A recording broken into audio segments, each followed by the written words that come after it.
तर कोकणातही सध्या मुसळधार पाऊस सुरू आहे। गड नदीला पूर आल्यानं कणकवली मालवण राज्य मार्ग पाण्याखाली गेलाय। या मार्गावरील वाहतूक अन्य मार्गाने वळवण्यात आली आहे। सिंधुदुर्ग जिल्ह्याला आज ऑरेंज अलर्ट जारी करण्यात आलाय।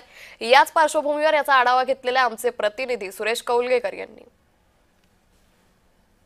मागील 2 ते 3 दिवस सुरू असणाऱ्या मुसळधार पावसामुळे सिंधुदुर्ग जिल्ह्यातील काहीसं वातावरण जे आहे ते विस्कळीत झालेलं पाहायला मिळत आहे। सिंधुदुर्ग जिल्ह्यातील नद्या नाले जे आहेत ते तुडुंब वाहताना पाहायला मिळतात आणि सिंधुदुर्ग जिल्ह्यातील जर काही ठिकाणं जर पाहिली म्हणजे रस्त्यावर जे नद्यांच्या बाजूला असणारे रस्ते आहेत हे रस्ते सध्या पाण्याखाली गेलेले पाहायला मिळत आहेत। आता मी उभा आहे तो कणकवली आचरा राज्यमार्ग आणि या राज्यमार्गाची परिस्थिती सध्याची जर पाहिली तर या मार्गावर सध्या या ठिकाणी काम सुरू आहे। मात्र जर पाहिलं तर पाण्याचा प्रवाह जो आहे तो सध्या रस्त्यावरून वाहताना पाहायला मिळत आहे। त्यामुळे वाहतूक कोंडी जी आहे ती आपल्याला या ठिकाणी झालेली होती। सकाळपासूनच हा पाऊस जो आहे तो मोठ्या प्रमाणात सिंधुदुर्गात पडत असल्यामुळे सकाळपासून हा राज्यमार्ग जो आहे तो काहीसा बंद झालेला होता। सध्या या ठिकाणी जर आपण पाहिलं तर हलकी वाहनं जी आहेत ही या रस्त्याच्या बाजूला उभी करण्यात आलेली आहे। त्यामुळे कुठेतरी या ठिकाणी वाहन चालकांना याचा मनस्ताप जो आहे तो सहन करावा लागत आहे। दुसरीकडे जर पाहिलं तर सिंधुदुर्ग जिल्ह्यातील ठिकठिकाणी अशाच पद्धतीचं पाणी जे आहे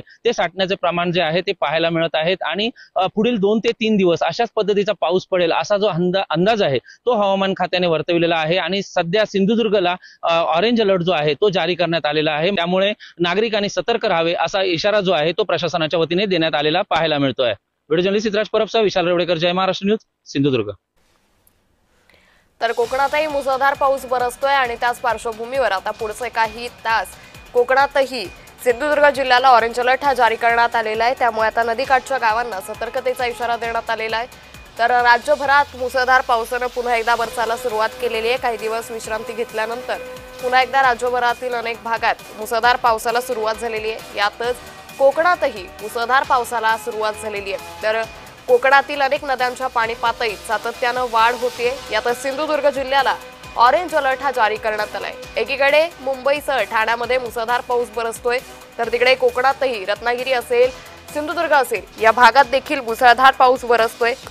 तर आता या जिल्ह्यातील नद्यांच्या पाणी पातळीत सातत्यानं वाढ होती। एकीकडे कोल्हापूरमध्ये देखील पंचगंगेची पाणी पातळी ही 27 फुटांवर गेली आहे। त्यामुळे राधानगरी धरणातून देखील सातत्यानं पाण्याचा विसर्ग केला जातोय। तर दुसरीकडे सिंधुदुर्ग जिल्हा आणि रत्नागिरी जिल्ह्यात देखील आता मुसळधार पाऊस बरसतोय।